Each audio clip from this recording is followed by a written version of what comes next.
Living alone can be rewarding, but often presents financial challenges. Now, to save money effectively, you got to start by creating a budget that tracks your income and expenses. This helps you identify areas where you can cut back, such as dining out or entertainment. Also, cooking at home is a great way to reduce your food costs. Plan your meals for the week and make grocery lists to avoid impulse purchases.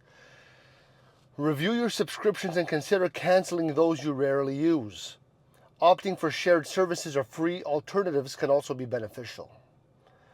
Use public transportation instead of owning a car, and that'll significantly save you on fuel, maintenance, and parking expenses.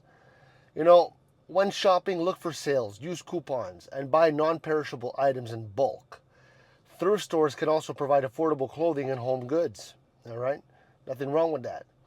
Now, also, you got to be mindful of your utility costs by turning off the lights when not using them and utilizing energy efficient appliances. Finally, try to build an emergency fund. Even if, small contributions is all you have, it can really help you avoid debt during unexpected situations. By implementing these strategies, you can obviously enjoy living alone while maintaining financial stability.